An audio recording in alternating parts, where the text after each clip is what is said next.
और कोरोना के लॉकडाउन ने बनारसी साड़ी उद्योग से जुड़े बुनकरों की जिंदगी के ताने बाने को पूरी तरह से उलझा दिया है। ये बुनकर अब रोजी रोटी के लिए दूसरे धंधों की तरफ मुड़ गए हैं। इसमें कोई चाय बेच रहा है तो कोई चाट, कोई फेरी लगा रहा है तो कोई ऑटो चला रहा है। हाथों के हुनर की कद्र पहले ही कम रह गई थी, अब वो बिल्कुल खत्म होती दिख रही है। लॉकडाउन के समय से ही ये लूम खामोश हैं। इस खामोशी का असर बुनकरों की जिंदगी पर पड़ा है। बाजार बंद होने की वजह से तैयार साड़ी बिक नहीं रही और नया ऑर्डर मिल नहीं रहा, लिहाजा इन बुनकरों के यहाँ नौबत फांके की आ गई है। लूम चला रहे तो लूम बंद है, तानी भाना मिल नहीं रहा है और जब से लॉकडाउन चल रहा है बैठे हैं, मीडिया के बेच रहे हैं। अरे खाने को चाहिए रोज़, तो कहाँ से आएगा? हम लोग रोज़ करते हैं, रोज़ खाते हैं, तो आएगा कहाँ से?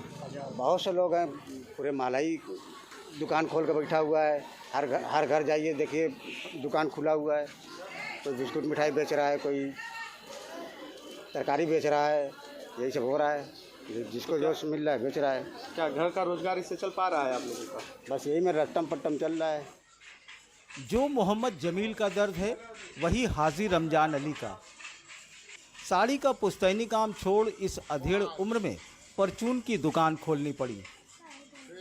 सलाउद्दीन ने पान की दुकान खोली तो फैजुल जमा अंसारी ने धागे की रंगाई का काम छोड़ चाय की दुकान खोल ली। सबका दर्द एक ही है। ये लॉकडाउन जब से लगा हुआ है, कारोबार हम लोग का एकदम बंद हो गया, समझ लीजिए, है ही नहीं कुछ।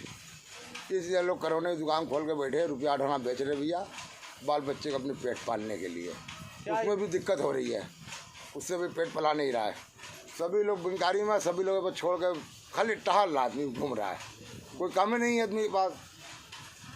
कोई गारा मट्टी कर रहा है, कोई आम बेच रहा है, कोई चॉकलेट बेच रहा है, कोई फेरी कर रहा है।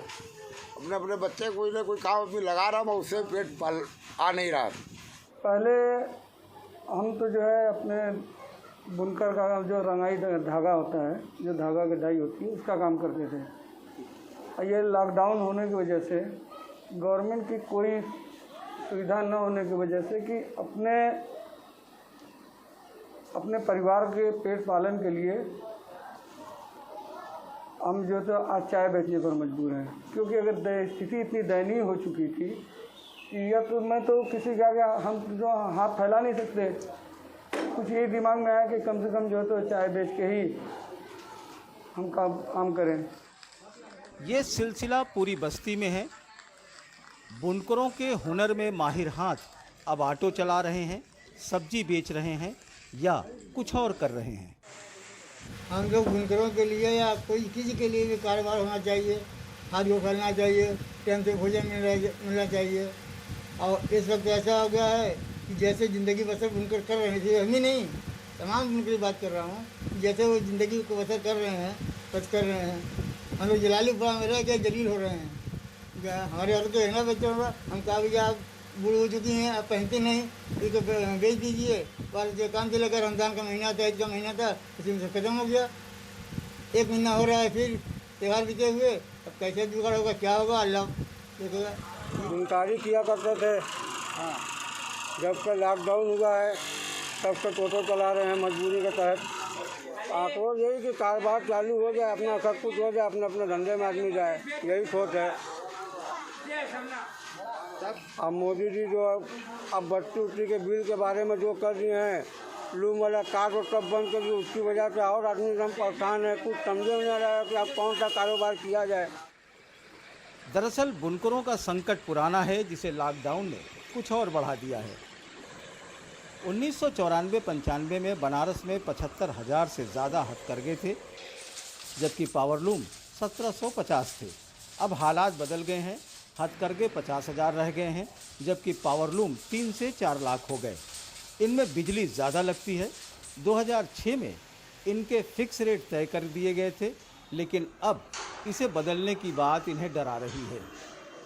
2006 के पूर्व स्थिति में पावरलूम नहीं चलते थे, बिजली की बिल भर नहीं पाते थे, तो उन्होंने एक फिक्स रेट पे पावरलूम कार्ड बना के एक बुनकरों के लिए एक तोहफा दिया था। और उस तोहफे को ये वर्तमान सरकार खत्म करने जा रही है। अगर से वो खत्म हो गई तो बनारसी कला, जो साड़ी की कला है, वो खत्म हो जाएगा, विलुप्त हो जाएगा। लॉकडाउन और बिजली की मार से परेशान बुनकर सरकार की तरफ आस की उम्मीद लगाए बैठे हैं कि सरकार इनकी भी सुनेगी और ये फिर अपने करघे पर लौट सकेंगे। जिन कुशल हाथों से खूबसूरत बनारसी साड़ियां शक्ल अख्तियार करती थी, वही हाथ आज रिक्शा खींचने, ऑटो चलाने, चाय बनाने या चाट बेचने पर मजबूर है, क्योंकि पहले से आर्थिक तंगी झेल रहे बुनकरों की जिंदगी में कोरोना का लॉकडाउन कहर बनकर टूटा है और ये स्थिति कब तक सुधरेगी कह नहीं सकते। लिहाजा इन्होंने पेट की आग बुझाने के लिए दूसरा रास्ता अख्तियार कर लिया है। ऐसे में सरकार के तरफ ये बड़ी उम्मीद से देख रहे हैं कि अगर वहाँ से कोई बड़ी राहत का पैकेज अगर इन्हें मिलता तो शायद ये फिर अपनी हुनरमंदी में लौट आते और यही बनारसी साड़ी और बनारसी उद्योग के लिए बेहतर भी होगा। वाराणसी से अनुज के साथ अजय सिंह, NDTV इंडिया।